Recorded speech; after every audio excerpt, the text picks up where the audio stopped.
This is your ultimate stop for everything sports. The Golden State Media Concepts Sports Podcast. Should I say more? From the NFL, MLB, the NBA to MMA, it's all in here. The Golden State Media Concepts Sports Podcast. Listen now.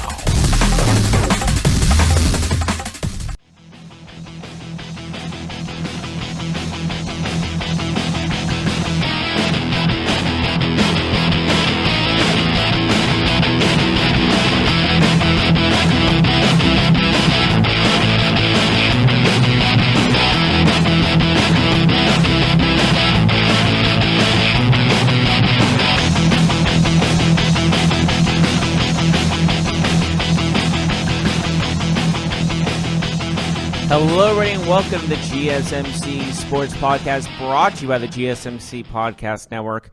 I am your host, as always, Jeff Malinoff, and we got a good bit to talk about today. First things first, we got Harden's 30-point streak coming to an abrupt end last night, and we'll talk about more how close he got to actually continuing that streak, but it came not to be. Also, the fun of the jokes in the NBA belong to the Los Angeles Lakers. I'll tell you why. And also, we have Karl-Anthony Towns, and that car accident he was in a few days ago is a lot more serious than we were made to believe. So we'll talk about that as well. And anything else that needs to really be talked about will be talked about in this course of this show. But we got those main bits to talk about, and also some NHL stuff. And a bizarre story over an NHL player and when he was traded and what the circumstances when he was being traded. Maybe it wasn't the best time to actually tell someone he was traded. So we'll talk about that as well. But first things first, James Harden's streak is over. The streak is over. 32 games with 30 or more points has come to an abrupt end. And he was close to actually continuing that streak. He had 28 points. He was one little basket away from actually continuing that streak onwards, as the Rockets did manage to beat the Atlanta Hawks 119-111. Harden, like I said, 20 points. He had other opportunities to score. He went 0 of 10 from the three-point line, which is probably why he didn't make it to 30, because of the fact, that's kind of a stat line. He does shoot a lot of threes, granted, but it's like he scores 3 or 4 a night. I think that's a rough average of what I've seen with him.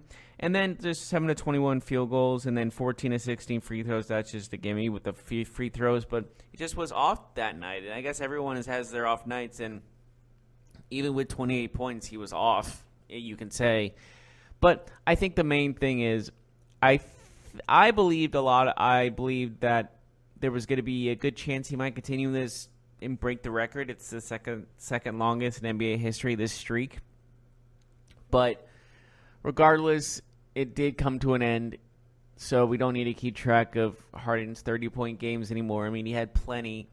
Him and Giannis are neck and neck for MVP. Paul George is right underneath them. And when it comes down to these three guys, it's really hard to choose who really deserves it more, because each guy deserves it when you comment Paul George, Giannis, and James Harden. It all comes down to just basically maybe how they finish and how their team does seeding-wise, because that also helps when it comes to most valuable player. It's got to be on a very successful team. So we'll see how all that goes. But regardless, Harden's streak has ended. But there was a person with over 30 points. That was Trae Young with his 36 points. So, hey, he made 8 of 12 from the three line. So he was pretty deadly from out there. Harden wished he was that deadly out there too, all things considered. But again, it was not enough as the streak ended, but they still got the win. So I guess it's one of those bittersweet moments for James Harden. So regardless, moving on from the Rockets, we got to talk about the Lakers, man. The Lakers just lost last night to the very beatable Memphis Grizzlies, 110-105. And the brunt of the jokes are not usually at the Lakers' expense when it comes down to basketball and a teammate made fun of. They're usually the guy that is making the jokes, if you will. So them now being the brunt of the jokes and LeBron being kind of laughed at. Not really laughed at, but just if you look on LeBron in his comments of playoff mode activated, quote unquote, it gave people material. That's basically what this was. It gave people a lot of material to really point and mock, if you will. But it's one of those things where just like he kind of also threw his team under the bus. This is a quote from him. And this is a LeBron quote after the game loss to the Grizzlies. Quote, "If you're still allowing distractions to affect the way you play, then this is the wrong franchise to be a part of. And you should just come in and be like, listen, I can't do this." And with that, I say LeBron is making the chemistry and just the feeling in the locker room just worse and worse for himself, I believe. Not just because of those comments, but based off on a very important fact that he was very vocal about wanting to play with Anthony Davis. That's just bottom line. And with all the trade talks to Los Angeles from Pelicans to LA, it was not a good sign for the other players in that whole in that whole franchise, based off of the fact that they realized they were expendable. They were not, what word you would call it? You would not call it maybe worthy enough to be part of the Lakers, or they were just not a crucial part of the team. I think that's a better way of describing it. So with that, it's really an important fact to think about when you're looking overall at the team is kind of at odds with each other. That's what it kind of feels like. Well, maybe it's at odds between when it's one guy versus the entire team. Like, obviously LeBron is not expendable. LeBron is the head of the franchise in that kind of scenario. But when it comes down to it, it's a team game, and LeBron, well, we all think, oh, he's done it by himself before with a weak supporting cast he's had in the past. But regardless, it's 5 guys on that court. And with that, I think it's a main issue when the players are like, oh, you think you're better than us. Well, not better than us, but you think that we're not good enough to get to be part of this team and to win with you. I think that's what people are mainly like thinking about. So overall, I would definitely say like this is just a very frustrating time for the LA Lakers franchise, because LeBron is making this, I wouldn't say a hostile working environment, but I would definitely say he's making this an uncomfortable working environment. You know what I mean? Just like he's making things worse on himself with all these comments about wanting to play with Anthony Davis. If he didn't make these comments and he was just like no comment about it, just like was like, I want to play with these guys, I want to play with this team, then sure, then this wouldn't be such an issue. But he was so vocal about it, and people were like saying he wants to play with him so badly, and there's all these rumors going around that it just made players think about these maybe conspiracy theories that he's willing to risk to get rid of all these other players just to play this one guy, you know? So overall, I would definitely say that it's just I don't know what the word is to use. Maybe a slap in the face to those other teammates of his, or just there's just not a lot of good things going on in that Lakers organization. They dropped down to 11th place in the Western Conference. And, you know, we were talking about we would be shocked if a LeBron team did not make the playoffs. I'll be shocked if they make the playoffs, because right now it is clearly not looking good for that team, and there is not a lot of hope right now. Not just dropping down to 11th and how tightly, maybe not tightly, but like how close everyone else is to a playoff spot ahead of them.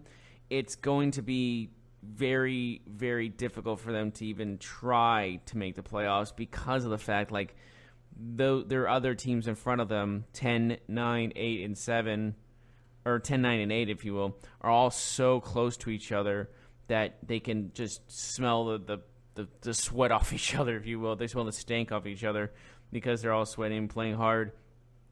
It's just one of those things where you look at it and go, They need a miracle. They just straight up need a miracle. I can't think of anything else that would have to do with them making the playoffs. Would be they need the guys ahead of them to lose like 5 straight, and they need to win 5 straight, type so on and so forth. It can't happen. And I could be totally wrong and say that they have a chance to make the playoffs, absolutely. But the chances went from good chance at the beginning of the season, to like almost like, top 5 seeds for sure with LeBron, to it's a slim chance of actually looking at a playoff spot for the Los Angeles Lakers. And maybe LeVar Ball is right. If Lonzo is healthy and he plays, maybe they become undefeated and make the playoffs, But overall, it's just one of those things you look at and it's a disappointing season for the Lakers. And I'm not sure what is going to be looked at this offseason. I don't know if they're going to continue to push for Anthony Davis. They probably will. But it just seems they're a lot of at odds with each other. But it's just a big question mark when it comes down to it. And this whole team is just a question mark, not just on the play on the court, but just in general, So that's just the only really big issues with that I have, at least. But overall, moving on, we got to move on from the Lakers now. Karl Anthony Towns actually had a little, we talked about this a couple days ago, that he was in a car accident and he was going through concussion protocol, and it sounded like it was kind of like a minor accident, but in reality, it was a lot more serious than we believed, because he was hit by a semi-truck. His car was hit by a semi-truck going roughly around 35 miles an hour, they say. And he was quoted during the press conference about the accident saying he was just lucky to be alive. First of all, getting hit by a semi-truck is no joke. Regardless how fast it's going, it's still like 3 times the size of any car you're driving. So it's a very serious thing, and very fortunate for him that it's going down to the point where he's fine.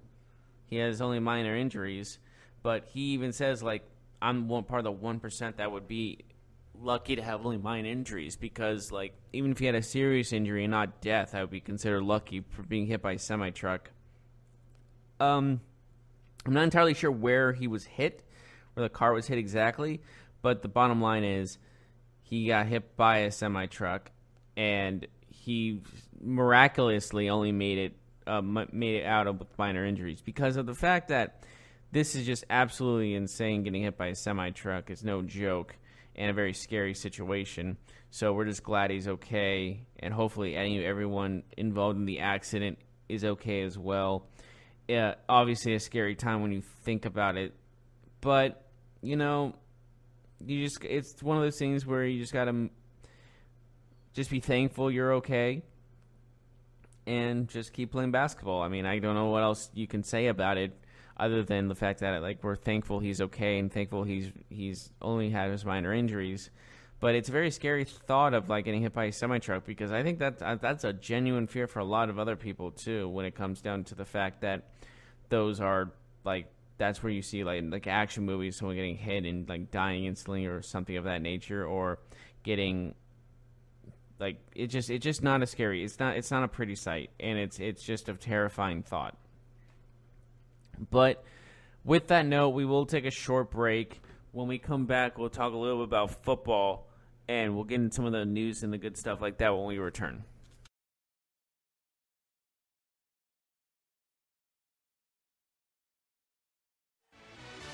Are you looking for the very best NFL and college football podcast? Then check out the GSMC Football Podcast. Get the latest football news both on and off the field. From the NFL Draft to trades to the rumor mill to the NFL Combines, they got you covered. That's GSMCpodcast.com/football-podcast. Get updates on college rivalries, game day insights, and much, much more. It's football talk the way you want it. This show eats, sleeps, and breathes football. Don't forget to like them on Facebook and follow them on Twitter. Visit GSMCpodcast.com for more info.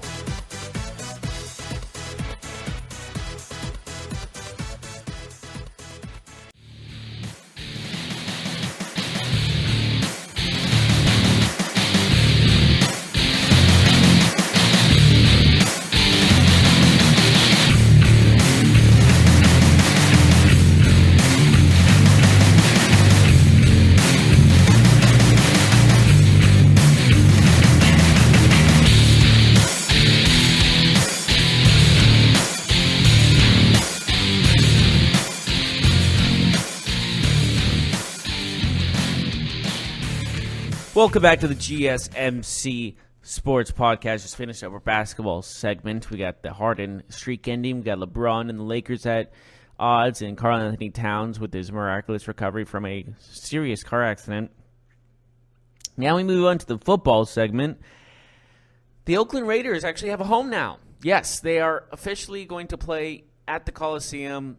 Well, it's not official yet. It sounds like it's going to be official as early as Friday, though. They're basically in the final talks of the contract for the last season for Oakland in the Coliseum. So they will play.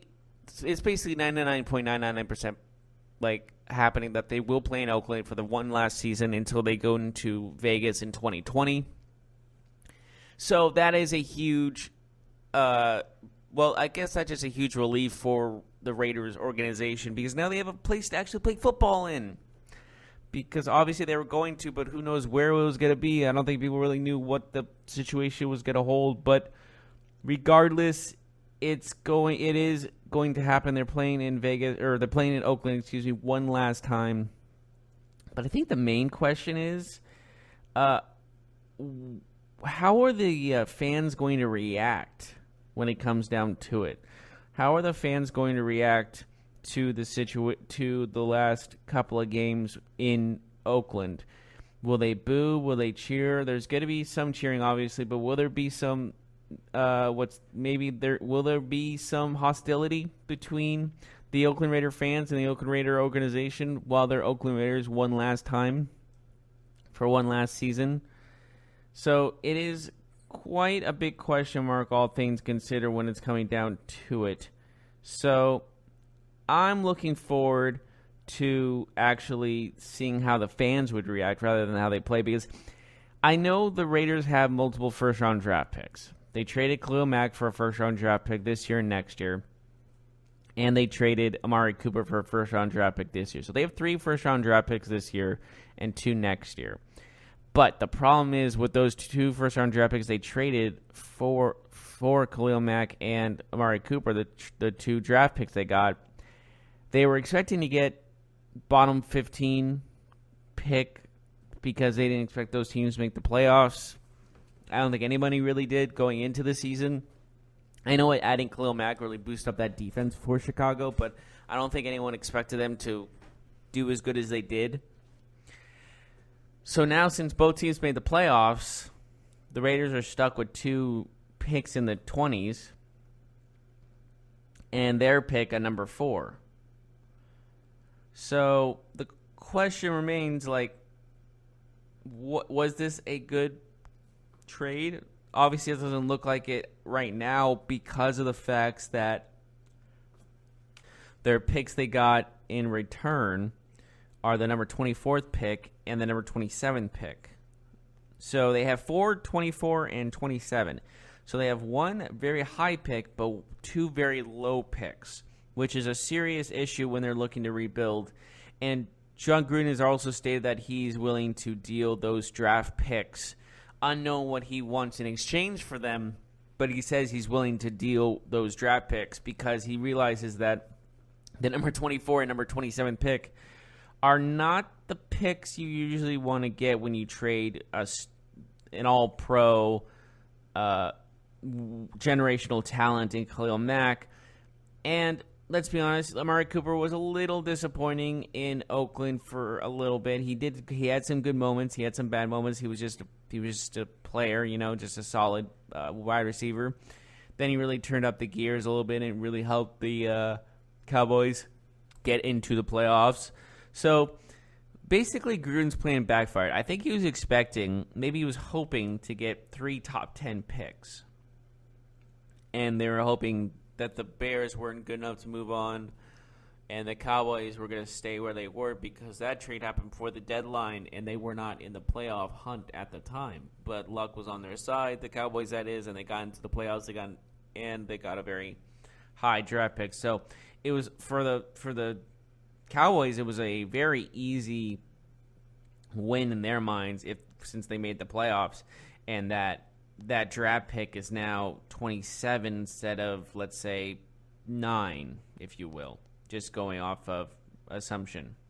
So seeing that is surreal, just based off the fact like everything that went wrong for Oakland went wrong based off the trades they got and what they were hoping to get.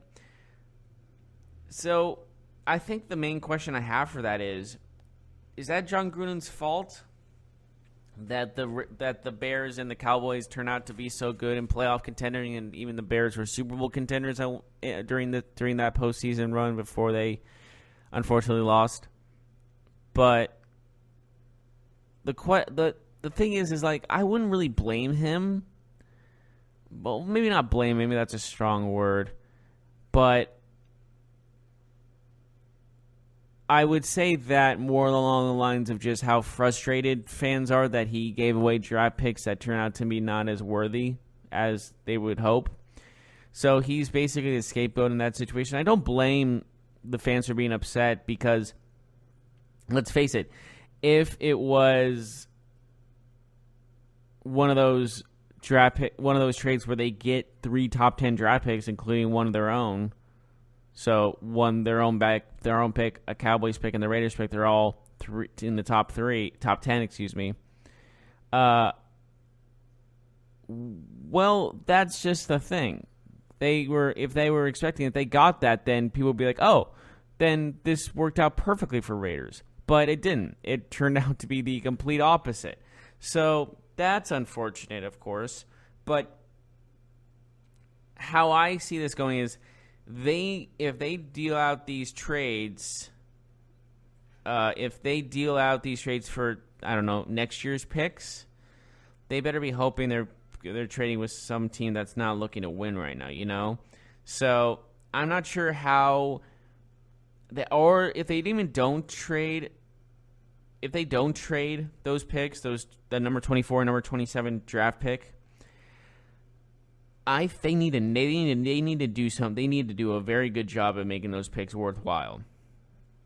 And what I mean by that is they need to actually just nail, like maybe just get an all-pro out of one of them, or all get them all in the rookie first team, the all-rookie team type of thing. I'm not sure exactly how they can do this without looking like they got jibbed at the end of it, because of the facts that, you know, the Bears and the Cowboys kind of, I don't know if they outsmarted the Raiders or they did what they could with the talent they had, in addition with the Khalil Mack and Amari Cooper. So that's how I really see it, is just like the Raiders just got unlucky, plain and simple. But they're playing in Oakland one last time. We'll see how the fans react to, we'll see how they react to the first game in Oakland. Maybe they'll cheer, maybe they'll boo. I'm not entirely sure how this is all going to go down. I don't think the Davis family is liked very much there. But I think it's going to be more along the lines of just like the players and the coaches, maybe besides John Gruden, will be liked. But like the front office will not be so lucky. So that's how I see that going down, at least. I think a lot of people also see that going down.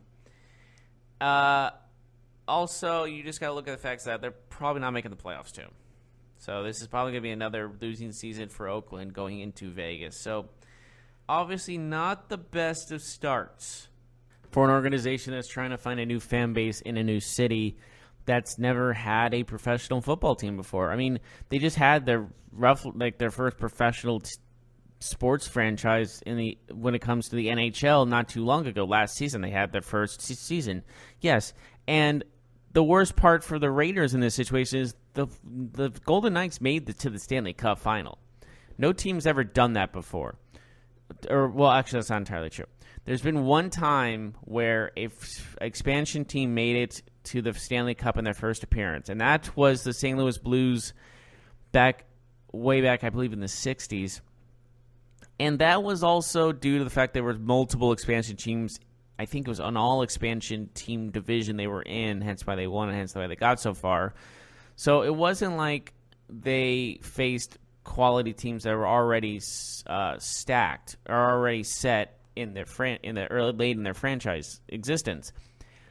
But for the Golden Knights, they played in a tough Pacific Division with a lot of very good teams, and they managed to stay in it and be very good. So I give them all the credit in the world.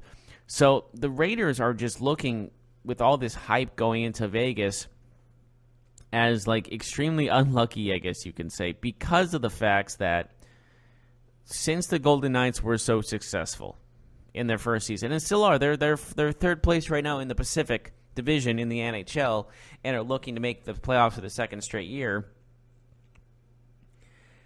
That gives the Raiders a lot of unnecessary pressure, because I'm not sure if that's what the Las Vegas fan base will be hoping for, an immediate playoff berth like they had for their expansion team, but I don't exactly know. Maybe they are looking at this whole franchise and saying, hey, this might be a longer project than originally thought.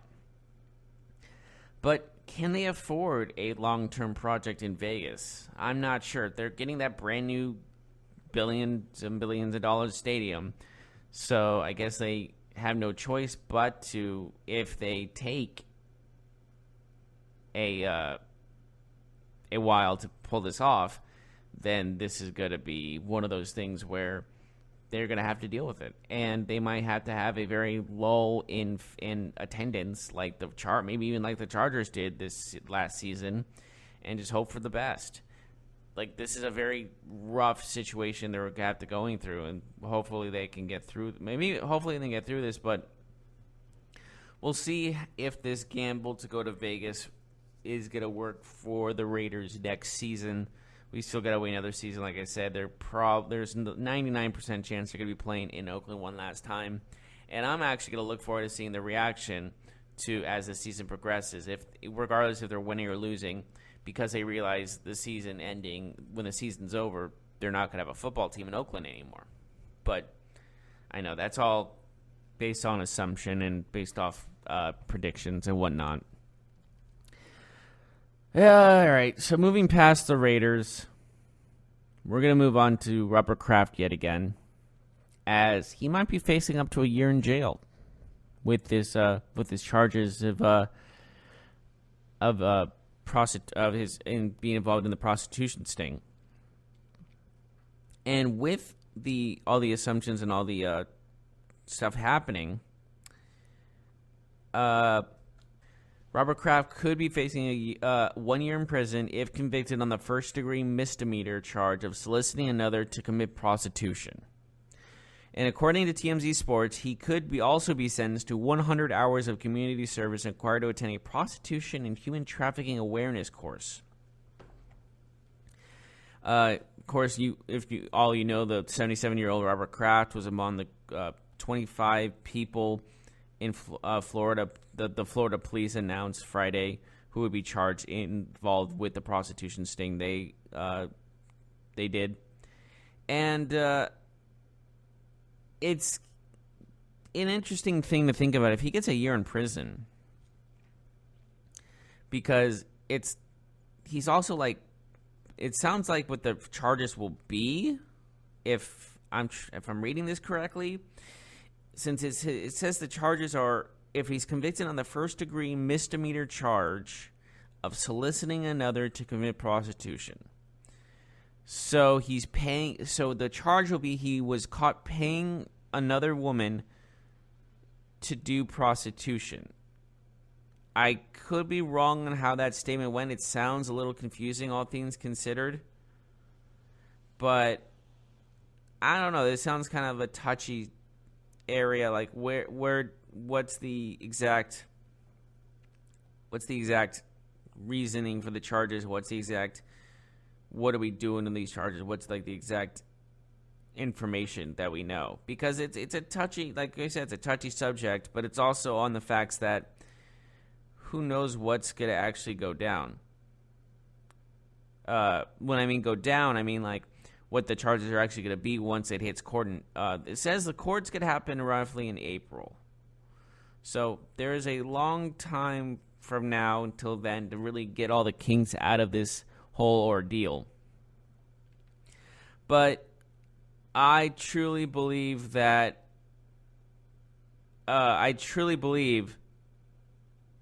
he will not get any jail time, even though he might get to 1 year. I mean, that is the possibility. But I think it'll be up to the 100 hours of community service and going to the human trafficking course.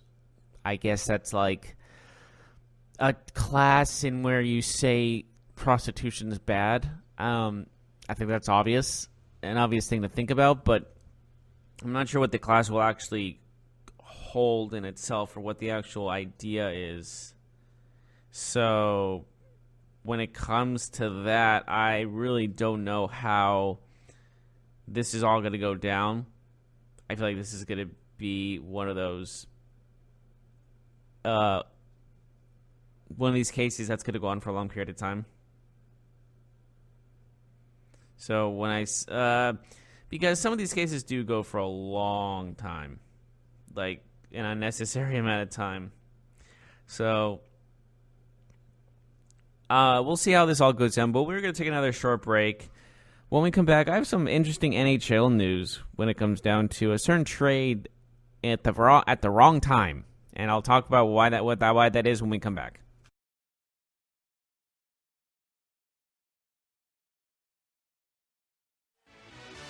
Check out the show that's built on the MMA. From the UFC to extreme cage fighting, they got the fights covered. Check out the GSMC MMA podcast. Get the latest news on past or upcoming fights. Join us as we talk to and about some of the biggest names in the MMA, past, present, and future. When it's the fight game, there's just one show to check out. GSMCpodcast.com/MMA-podcast. Don't forget to like them on Facebook and follow them on Twitter. Visit GSMCpodcast.com for more info.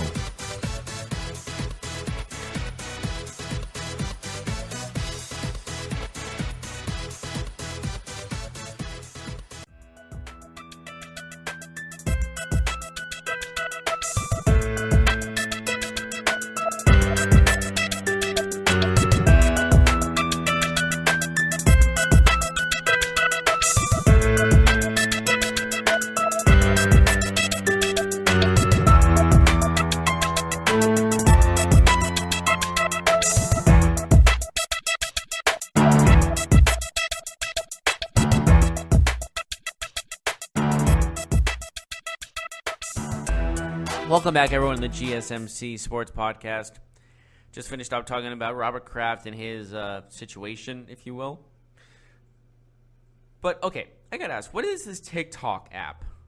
Like, seriously, I see this everywhere. It's all in the sponsor stuff, and I just don't even know what it is. Yeah, I know what it is in theory. Like, I think it's like kind of like an Instagram type of thing. It looks like an Instagram type of thing. But is it as popular as everyone says it is, or is this like just advertisement going overboard? Well, obviously not, because I'll looking at it right now. It has over 1 million ratings on the App Store. But I'm not. I guess it's just based off short videos. It's kind of like, I really don't know what the whole fad is between you and me, but I don't know. Maybe I'm just old school. Who knows? I guess I'm just used to the whole Instagram. I'm just now getting used to Instagram. No, actually. But I think it's just one of those things where it's the new fad. So we'll see how all that goes. But anyways, moving on to sports. The NHL trade deadline is upon us, and that means, oh sweet Lord, so many different trades happening all at once that my head hurts. I'm not going to go over every single one because that would take up a whole show. But I will say there's one particular trade from one team to another that was in a wrong place at the wrong time. And this is what I mean. Minnesota player by the name of, pardon me if I get this wrong, Mikael Granlund, was traded from his team, the Minnesota Wild, to the Nashville Predators. Now, for those who don't know, the Predators are 5th in the Central Division and now looking at a playoff spot. They're looking too far behind. And the Predators are 1st in the Central and looking to clinch that spot and be a absolute contender when it comes down to the playoffs. So it's not like the place he got traded to was bad per se. It's more based on when the trade happened. He got traded when his fiance was in labor. In labor. Like, he's with his fiance about having his child. Emotional and amazing moment in his life, probably the happiest, obviously the happiest moment in his life. And then he finds out he's traded. Like, he has to move from Minnesota to Nashville, and everything else changes. That's just not the best time to find out you're basically moving to a whole new city in a whole new area. Like, that is, wow. That's a whole new level of like, wow, my whole life just changed, not just because I had a child, but because now I have to move. Like, I understand, like, going from a team in the low part of the division to now the first place team is one thing. Like, that's good in theory, like going to a contender. But finding this out as your fiance is giving birth is a whole nother level of wow. Of like that, can you wait? I know obviously it's a business and these things happen, and obviously labor is always unexpected, but my lord, that's bad timing. To me, I would be a little upset. I'd be like, I would be a little, maybe not upset, I would be overwhelmed. Overwhelmed in the fact that going through all of that, like your wife giving birth, this happy occasion, like emotional, happy, crying, and just crying tears of joy was what I meant. But then finding out you're no longer on the team and you're with a brand new team in a whole new city and you got to move and all this stuff, it's frustrating. It'd be just, like I've said, overwhelming is the best word to use for this, because of the facts that, like, there's so much more to do than just make sure the child is healthy and happy and all that other things. It's just a very interesting situation that I would think would completely overwhelm me personally. I think that would overwhelm anybody. So, but congratulations to him on being a father, no doubt about it.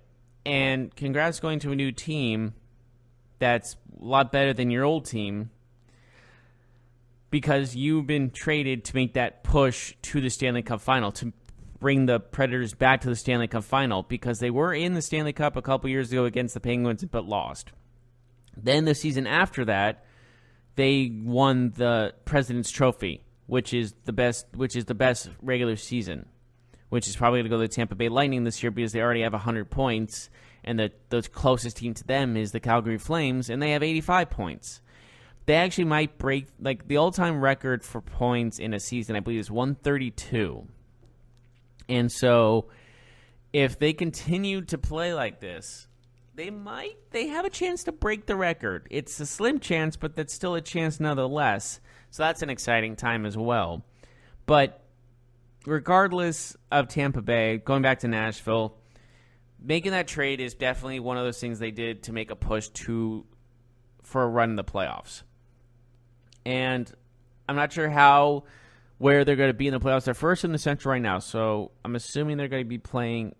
They possibly might be playing a wildcard team that might go to the Pacific team, who's first in the West with points last time I checked.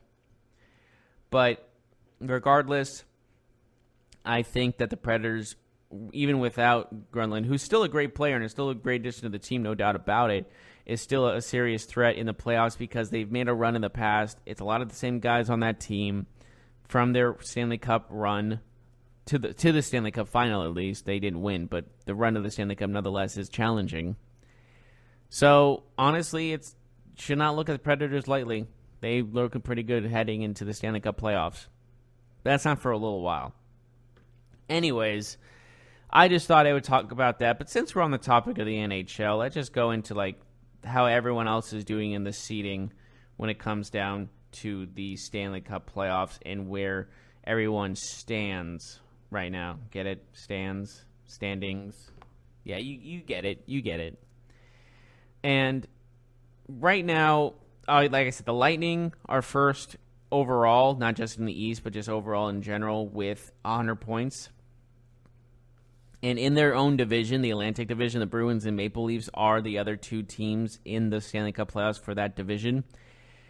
And let's just say the second place Bruins have 81 points. They're 19 points behind the first place team. That is an absurd number. And I'll tell you why that's absurd, because looking into the Metropolitan Division, the unexpected first place New York Islanders have 79 points. And right behind them are the defending Stanley Cup champion, the Washington Capitals, at 77 points. See, that's a very common, how close that is. And, of course, the Blue Jackets, who have never actually won a playoff series ever, are still been in the playoffs last year but lost again in the first round, are 73 points, but behind them are two teams with 72 points, and that's the Carolina Hurricanes, which is another team that's an unlikely Stanley Cup contender, and the Pittsburgh Penguins, who recently had a back-to-back year. So that's what the Eastern Conference looks like. So it looks like it's going to be Lightning, Bruins, and Maple Leafs, and the Islanders, Capitals, and Blue Jackets, from what I see as the potential playoff format, at least. Because the playoff format is a little confusing. Well, maybe not confusing, but it's interesting because there's only 4 divisions, 2 in each conference. So how this would go is 8 teams get in the playoff for each conference. There are 3 places for the top 3 seeds in each division, and then 2 wild card teams. So looking into the wild card teams, who have a chance to get into the wild card, that is, would be for the Eastern Conference. I'll just start with the Eastern Conference. The Canadians look like they're going to be taking the wild card for the Atlantic Division at 73 points, and it looks like the Hurricanes will be taking the other wild card. If it ended right now, they would be the 2 wild card teams. But the Penguins still have a shot to get in it, no doubt about it. But again, when it comes to the wild card, it doesn't have to be the 2 from the different divisions. The Canadians could drop off, and it could be the Penguins and Hurricanes taking it for the wild card spot. I don't see the Sabres, who have 66 points, coming back, and I don't see the Flyers, who have 65 points, being in the running. So I think it's down for the wild card spots. It's going down to the Blue Jackets, the Hurricanes, and the Canadians. And if I had to make a guess right now, I would probably say the Canadians and Penguins take it, just because the Penguins are known to make that final playoff push, and the Canadians are kind of in a weak. You can arguably say, okay, you can definitely say a weaker division than the Metropolitan, so their schedule looks in the future to be a lot easier. And of course, the Hurricanes they have to face the Penguins, and they'll probably have to face the Penguins a couple more times, and all this other things. So they're kind of in a tougher schedule, in theory. But regardless, that's how the Eastern Division is coming up. The 1, 2, 3s all look to be set in stone, except for the Metropolitan Division, where the third place team, the Blue Jackets, like I said, have 73 points, Hurricanes 72, Penguins 72. So it's going to come down to those teams, but I think the Blue Jackets are going to hold on. I really do. So that's my guess that's my prediction. Going into the Western Conference, however, we definitely know the first 2 places for the Pacific Division. Both the Flames and the Sharks both have over 80 points, with the third place Golden Knights having 69 points. So it seems that the Pacific is just about set in stone of how that's going to go. Obviously, the Sharks and Flames are fighting for that first seed still, but it seems like they're almost guaranteed a spot in the playoffs unless they have this humongous collapse, but I don't think that's possible. Then you're looking into the Central Division, which is a lot more closer than I think the others. The Predators, the Jets, and the Blues. Like I said, the first place Predators from the Central Division are at 79 points. Then it goes to the Jets, who are at 78 points. And just so you know, the Jets are in Winnipeg, Manitoba, Canada. Just if you don't know, I'll just tell you. The Flames are in Calgary. The Sharks are in San Jose. The Lightning are in Tampa Bay. Yes, the Tampa Bay team's actually good.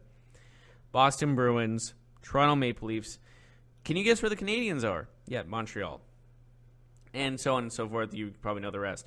But the Jets are probably the most obscure team, and I just want to point that one out. That's the Winnipeg, Manitoba team. Well, they're just called the Winnipeg Jets, but they're from Winnipeg, Manitoba, Canada. So that's how that goes.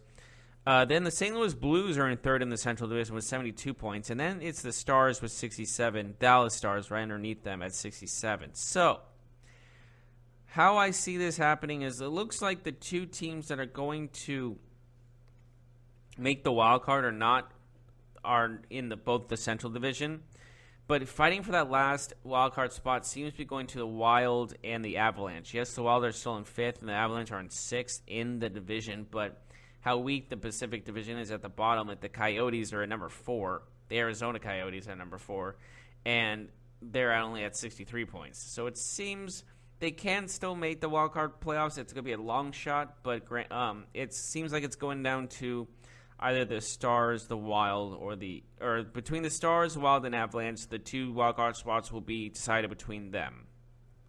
And it seems to me that it's going to go down to the Stars and it might go to the Avalanche, might go to the Wild, but I think the Stars are going to hold on to their 1-point lead for the first wild card spot, and it's going to be going down to the Wild and Avalanche who take that next wild card spot. But it's a very close race for sure, and I'm honestly liking how everything's going down. Everyone's playing well. There's some, and I love the unpredictability of the NHL right now because no one in a million years thought the Islanders would be first in the Metropolitan Division after the defending champion Capitals would be in second. So how the Capitals have won multiple President's Trophy winner and all that good stuff in the past and almost made the Stanley Cup and finally winning the Stanley Cup and now in trouble in the Metropolitan. It looks like they're going to be sealing a division spot in the playoffs still, but not the first place in their own division. It looks like the Islanders might be taking it, which is very unexpected because the Islanders are not the kind of team you think about a first-place team. And then you look at the Calgary Flames. They didn't make the playoffs last year. I don't think they made the playoffs last couple of years. And they are now in first ahead of the heavily touted and heavily favored for the Pacific Division San Jose Sharks. So it's an interesting circumstance to look at overall for all these teams. But I'm looking forward to how if you don't watch hockey, I've said this already on this show, watch the hockey playoffs. They are so entertaining, fast-paced. Every goal is crucial. All the near goals and the saves are like, oh, you get a big O from the crowd, and you say a goal. You're like, it's a whole different environment than any other playoff in sports, honestly. Like, you think, oh, football playoffs are awesome. Baseball playoffs, they sometimes are a drag because they're all a certain number of games in a series. But this one, however, fast-paced. It's a 7-game series throughout, and it's just hard-hitting and just so competitive. You trust me, you will not regret watching the hockey playoffs. You would get into hockey like I have. When I watched hockey as a kid, I wasn't into the regular season until I hit the playoffs, and then as soon as I started watching that, I got hooked. Like, one of my first playoff memories, actually, was when I was watching the Sharks and the Dallas Stars. They went to, I believe, 4 overtimes, and I was supposed to go to school the next day. It was a school night too. Gosh, I think I was either in elementary school or middle school, one or the other. But my mom was kept saying, "Go." We were all watching the game just because it was just 4 overtimes. You got to watch it, right? and it was like, go to bed. And I was like, you can't make me go to bed. It's been 3 overtimes. I got to watch the end of this. And she was like, fine. Like, usually my mom's really strict about going to bed for on a school night and stuff like that. But this was a 4 overtime situation, and she was like, okay, fine, you can stay. You can watch the rest of the game. So that's how awesome that moment was. So I highly recommend giving the opportunity to watch the hockey playoffs. Just give it a shot. But that should be our show today. Thank you so much for joining us. Please tune us in tomorrow. Hopefully more news will happen. Maybe more news in baseball. Maybe more news in football about Robert Kraft. We'll see how everything else goes down. But as always, I'm Jeff Malinoff, and I'll see you next time. You've been listening to the Golden State Media Concepts Sports Podcast, part of the Golden State Media Concepts Podcast Network. You can find this show and others like it at www.gsmcpodcast.com. Download our podcast on iTunes, Stitcher, SoundCloud, and Google Play. Just type in GSMC to find all the shows from the Golden State Media Concepts Podcast Network. From movies to music, from sports to entertainment, and even weird news. You can also follow us on Twitter and on Facebook. Thank you, and we hope you have enjoyed today's program.